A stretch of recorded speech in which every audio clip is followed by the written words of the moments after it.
Hey, what's going on, everyone? Thank you for coming to watch. I've got you guys an update on a massive storm system that is currently stretching across portions of the south central United States, bringing a big severe weather event to portions of Texas, as well as a big storm coming out of the Pineapple Express that's really going to be impacting portions of California and the southwestern U.S., as well as a big mid-February pattern change that could come upon us. And I've got all the details coming right up. All right, so thank you all for joining me here on this wonderful Friday night. All right, happy Groundhog Day. All right, Punxsutawney Phil did not see a shadow, which means that I honestly don't really believe that much that he's correct, but that means that his prediction is that we will see an early arrival of spring.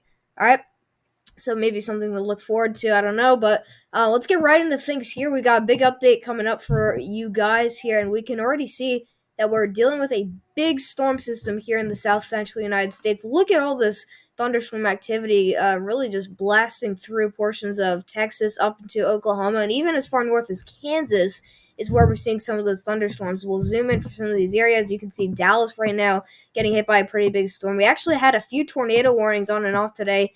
I know one tornado warned cell, which was near Lubbock in Midland, Texas, back into western Texas. We actually saw a very tight rotation, and I thought we were actually going to see a tornado.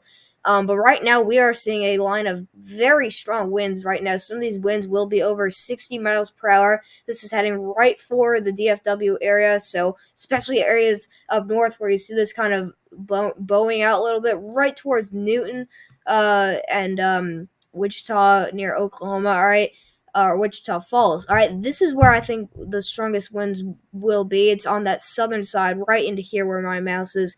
This will be moving up to areas into Oklahoma, maybe near Edmond, Tulsa.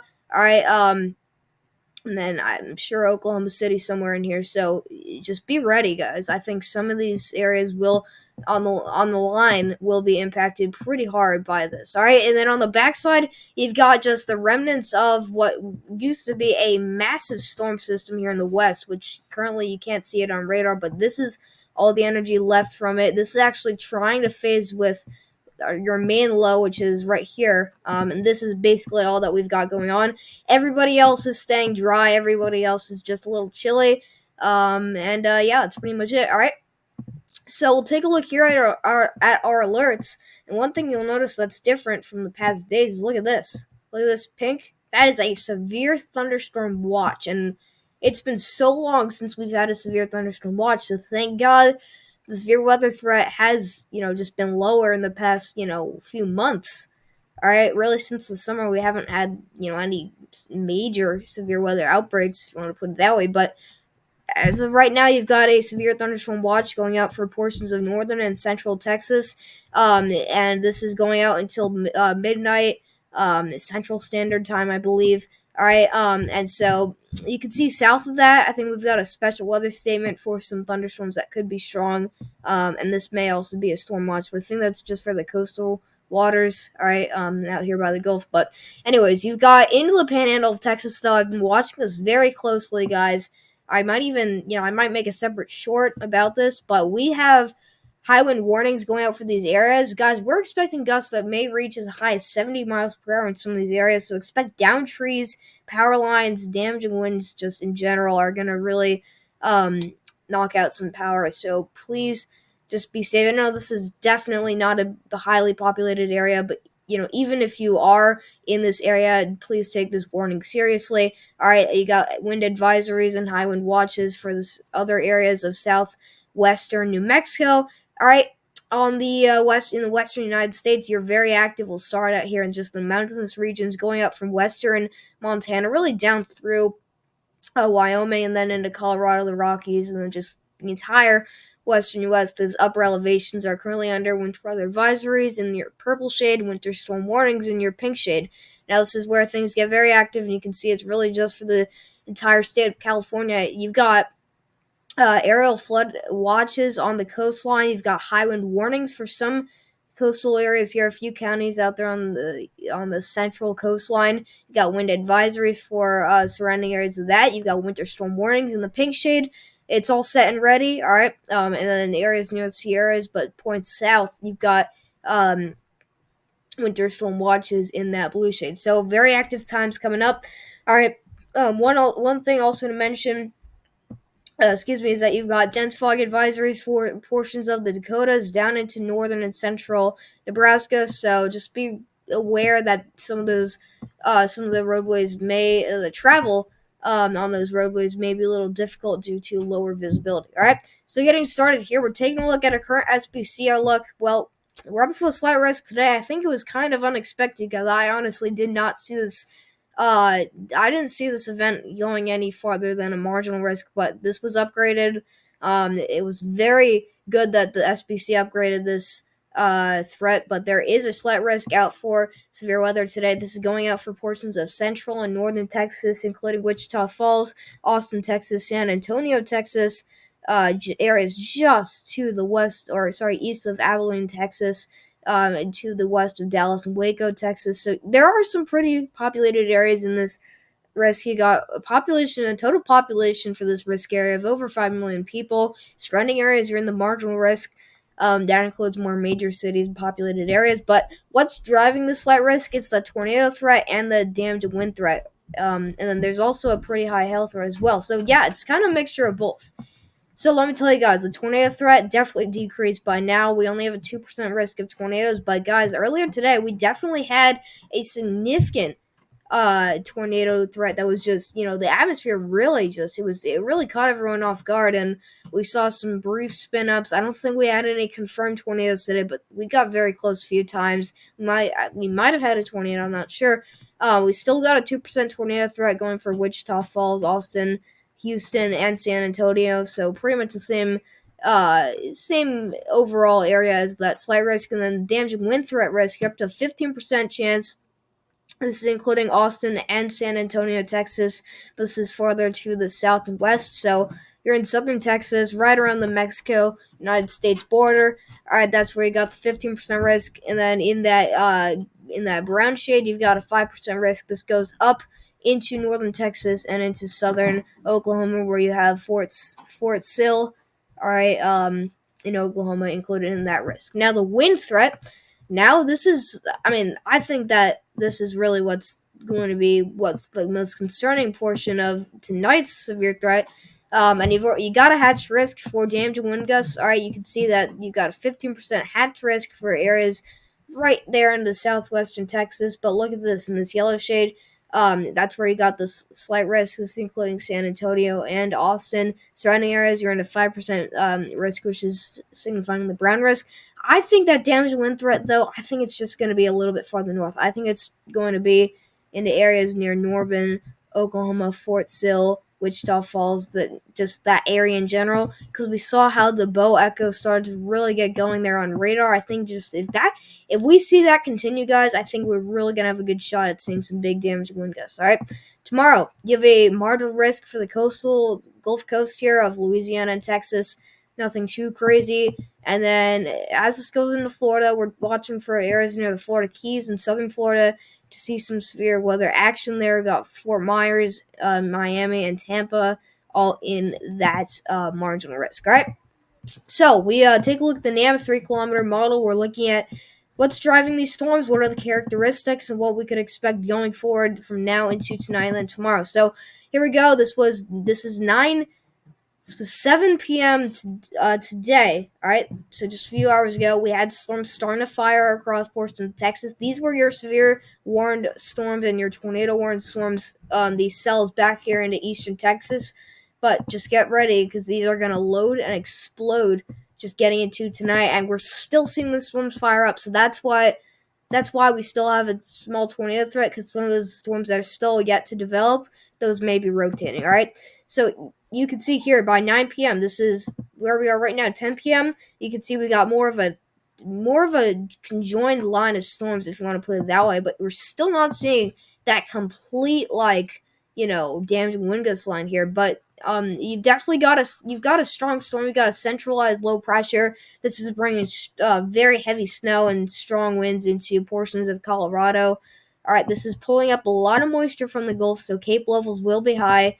All right, a lot of southerly winds coming up from the Gulf are really going to be feeding into that system, bringing a lot of moisture. So I think that getting into tonight, like after midnight, some of these areas may see a little bit of a ramp up in severe weather if the moisture content is higher.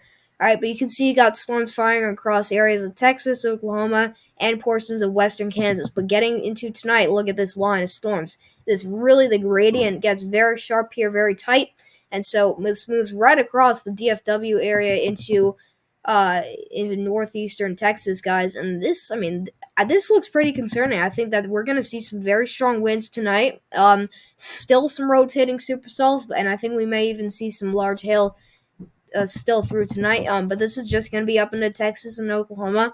Maybe one or two severe warning storms into Kansas. It's not out of the picture, but I think that the main focus is definitely down there into Texas, and we see this continue, and this line continues to push over to Louisiana. So watch out for that. If you're in Louisiana, this is 1 p.m. tomorrow, midday tomorrow. You still got a little bit of a bow echo starting to form there. You got dry air coming, a dry line starting to form there that's going to be pushing against this. This is what you got. You've got dry air coming down behind this. What the setup that you got here is classic negatively tilted trough. Is you got a big surge of moisture. Sorry about the weird arrow, but you got a big surge of warm air and moisture coming up from the Gulf, and then feeding into the systems that cold air, cold and dry air that's pushing that warm air out of the way. It's cold and dry air. All right, so this is why we may have rotation, because we're gonna see it's a mixture of both. And what we see is we see it kind of centered in the area between Texas and Oklahoma. So that's basically the setup that we've got going on. Now getting into the rest of tomorrow, get rid of sounding there. All right, watch that line of storms continue to push off, and there's that ramp up severe weather. Notice these storms, they're over the water, but guys, I mean, this is going to keep this storm going, this moisture, and we see more storms firing across Louisiana, and the storms get more intense. So the Gulf Coast of Louisiana, watch out for storms. New Orleans is yet to get hit by a big storm late tomorrow night. And this continues into Florida, and we still see a strong 984 millibar low riding that southern jet stream. And then by late morning hours of Sunday, all right, this is still bringing some storms down into areas near Panama City, and then into just the rest of Florida. So yeah, definitely looking like this is going to be a big event. Don't be scared, be prepared. But I just think that this was definitely caught by surprise for a few of us out there in the weather community. Just because of how this storm, I think just overperformed. So we take a look here at our Cape levels. We're looking at basically how much fuel these storms have left to go, and just this has to do also with like moisture content and stuff. So the higher the Cape levels, the higher the chances for more long track storms, not tornadoes, but storms. And just the higher the Cape levels in general, the higher chance that you have severe storms and thunderstorms. So notice, there we go, in the afternoon hours, the atmosphere was just loaded. We were seeing Cape levels over 2,000 joules per kilograms in many areas, maybe even as far north as Oklahoma. We saw 1,500 joules per kilograms of Cape. That's a lot. All right, that's definitely enough to spark some severe storms. But there's that dry line, guys. Here it comes. This is 10 p.m. So this is where we are right now. You can clearly see that, even with that damaging wind gust, the bow echo right there. Let me change that color. That is horrendous. All right. Sorry, you cannot see that at all. There we go. All right. So yeah, you got a dry line coming down with cold, dry air coming down from the north and west, and you've got warm and moist air surging up from the Gulf of Mexico, and you've got this bow echo starting to form there on radar, signifies damaging wind gusts.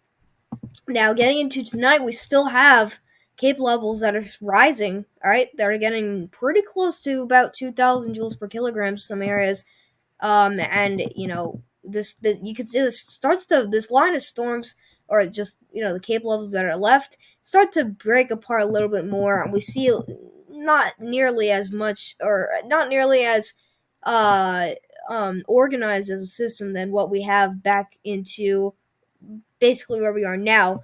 So this is for tomorrow. We can see all the higher cape levels are way back down here near the Gulf Coast, and we don't really see any major uptick in storm activity. Although we may see another ramp up in those cape levels back into Texas, but I think the main focus tomorrow will be down into Louisiana and then eventually into Florida before that system heads on out. All right.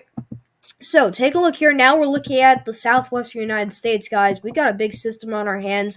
You've probably heard about it in the news, but this is just one of those systems that's really, you guys, we saw an atmospheric river that was just dead on historic last year. That was just insane covering that. I feel like I covered that for like 2 weeks straight. That probably, I don't know how much rain that dumped, but that was certainly over a foot in like a week, maybe a half week. But it's not going to be that bad. But you got a big system coming in. We got a lot to talk about. All right, so here it comes. We're getting into, what is this, tomorrow? This is 11 p.m. tomorrow. So you're going to bed tomorrow, and you got a massive system that's just off the coast, and it's starting to rain into like San Francisco, Los Angeles. All right, those coastal regions of California. We're starting to see some light rain falling by 10 p.m. You're gonna have gusty winds, so it's gonna be breezy and a little bit rainy. But note this starts to come in. It's creeping up on you, kind of like a hurricane would. All right, a lot of warm air is surging up with this, and I wouldn't be surprised if you actually saw a little break or a little outbreak, I should say, of snow out there in Northern California and in southern Oregon, because look at how much cold air is nearby. But you got a big ridge starting to bump up because of the system. It's a 992 millibar low, but notice how it just starts to really intensify quickly right before it moves on the coast. And there we go. We start to see that very heavy snow break out across portions of California, the mountainous regions, the Sierras. All right, this is by 5 a.m. You're waking up or not waking up, but this is early in the morning on Sunday. And then here we go. This is just really just rocking the coast of California. This packing strong winds, but incredibly heavy rainfall, guys, across the coastal regions of California. You've got insane snowfall rates in the Sierras. It's going to be ridiculous how much snow is going to be out there. So if you're in the upper elevations, guys, of California, oh my gosh, it's going to snow a lot. All right, because the atmosphere is just loaded with moisture. It's just a perfect system. It's coming off the Pacific, and you've also got a lot of cold air nearby. But you get rounds of moisture and rounds of very heavy rainfall as the system continues to just attack the coastline. And we see, what is that? Here's 1, 2, 3. We're probably going to see 3 or 4 just rounds of extreme rainfall, and we're getting into. This is like we're getting into mid-afternoon tomorrow, and this is only like about halfway done. And then by the time we get into Sunday into Monday, or sorry, I was talking about Sunday earlier, but Sunday into Monday, here we are. It's 10 p.m. and you still got heavy rain, just hitting the coastline. But look at that snow in the Sierras, guys. It's gonna be snowing like crazy out there in the Sierras, and that just stays that once any form of precipitation moves into that general area, it goes right to extremely heavy snow. That's what it's gonna be like. The reality in this system. So we look at here your excessive rainfall outlook on the Weather Prediction Center, and this shows us the chances of a basically excessive rainfall leading to flash flooding. And you've got a 40% risk, or at least a 40% risk, which is a moderate risk for flash flooding out there into California. This is for day 3, which is Sunday into Monday here. It's in the spreadsheet that we're concerned. This is including Los Angeles, Oxnard, Santa Clara, I think so. Santa Clarita, all right. Clarita, I'm not sure. Santa Barbara, all right. Lompoc, Santa Maria, San Luis Obispo, all right. So there's just all these coastal regions, guys, just north of Long Beach. These coastal regions are definitely going to be dealing with flash flooding. There's going to be major flash flooding in some of these spots. Expect road closures. All right, some of these rivers down here, though, up towards Sacramento, may overflow their banks. So just not a good scene out there. And also Be ready for some mudslides. That's possible. All right, just really depends on how much rain we see. And going back to the day two outlook, we only have a slight risk, but that could get upgraded. All right. But once again, on this is Monday into Tuesday that we switch this. We have another moderate risk. This is once again including Los Angeles, Oxnard, Santa Barbara, but this is going farther south. Now you got San Diego, Oceanside, Santa Ana, all right, Anaheim, Riverside, Cathedral City just off to the west. But once again, big areas and Long Beach as well. So big cities are going to be impacted by flash flooding. I think we're going to really see some major, just a lot of widespread closures. These road closures are going to be a big deal into Southern California once this system comes in. But flooding is certainly going to be the main issue with the system, and the snowfall is going to be a big issue as well. So that brings us to our rainfall totals. Now, it looks pretty impressive, and it's for these areas, guys. We're looking at the NAMON. We're talking about 4 to 6 inches in these gold and gray shades. You can see this is in the Southern California. In the Los Angeles area, we're going for about 2 to 4 inches. Some areas to the north, though, we'll see higher amounts. Right around the Sierras, we're going for 5 inches of rain. We could even be up to 4.5 inches of rain, all the way up to like areas near Sacramento. Here we are, about 3 to 4 inches of rain. So just major flash flooding in this area is definitely expected here. And if you are in the purple, red shade, you're talking about, I would say, 2 to 4 inches. But if you're in that gold shade, you're definitely set and ready for 3 to 6 inches, I would say, of rainfall. And usually that comes in the form of snow when you're talking about 3 to 6 inches. But no, this is rainfall. I'm not making a mistake, guys.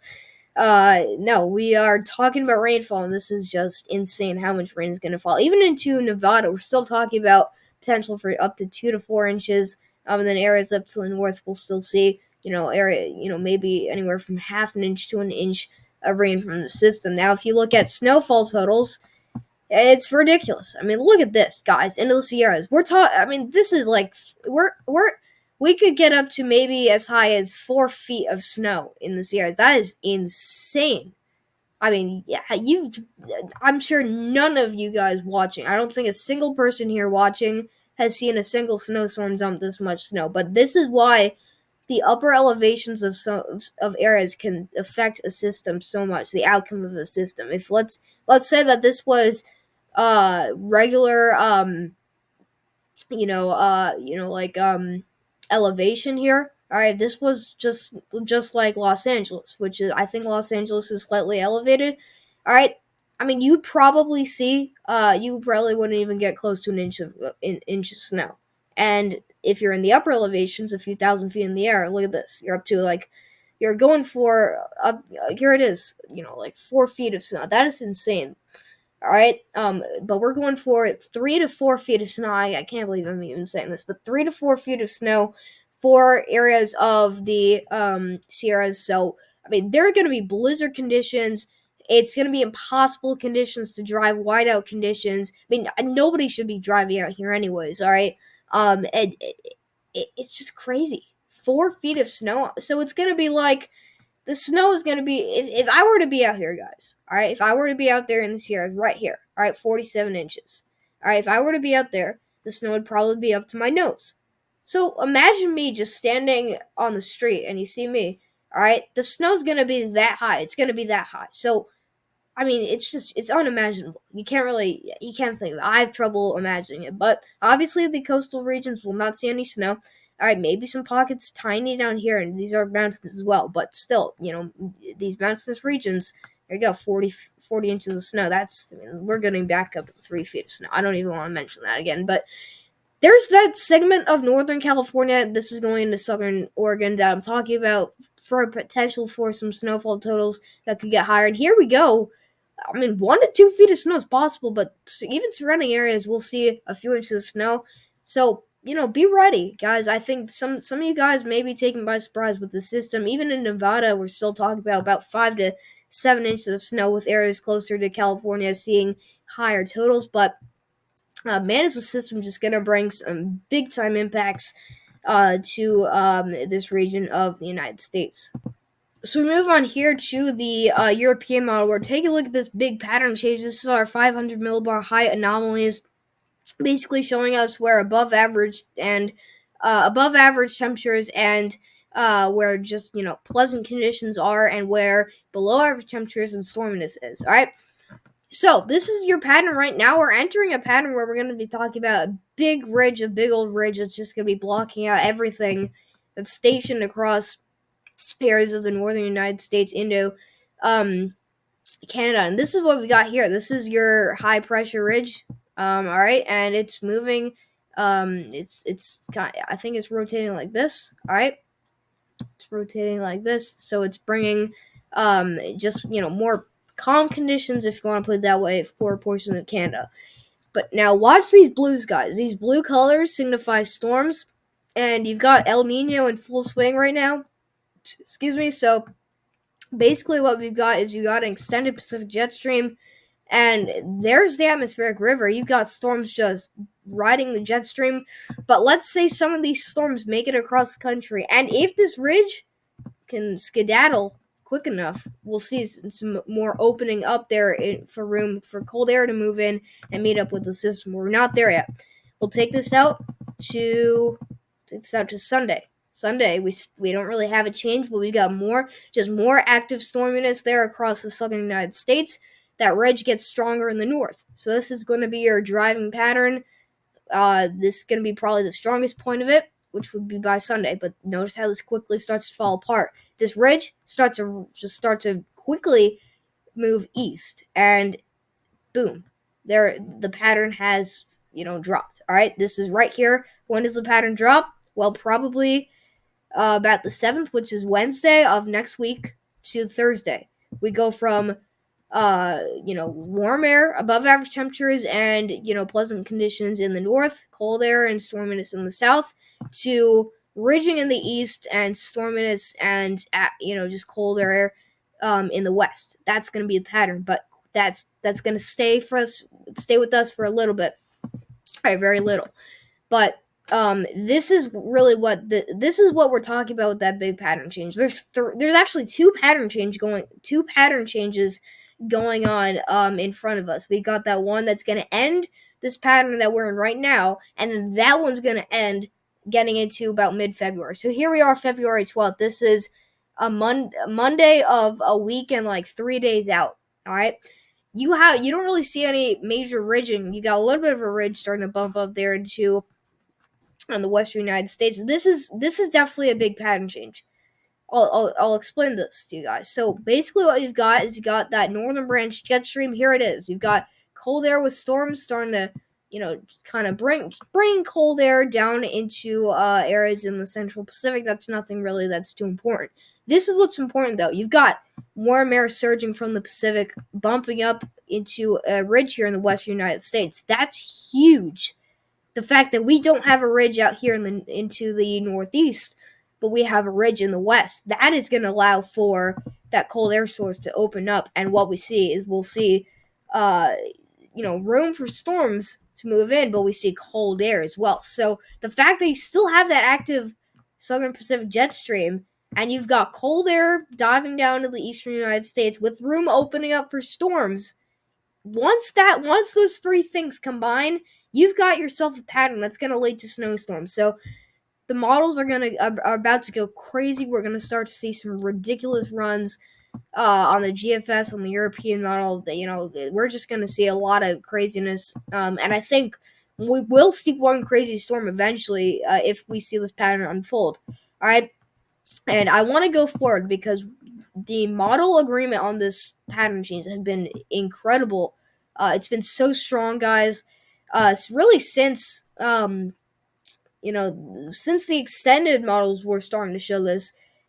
We've just been seeing a very good signal for this happening, and it looks like that this will happen. But what about the GFS? Well, the GFS has this pattern, but it's a little bit better. All right, I mean you got a little bit of a different thing. You got a taller ridge here, which is going to lead to more of an extensive dip in the jet stream. But you've got a taller ridge, meaning that you're seeing more warm air bump up into this region.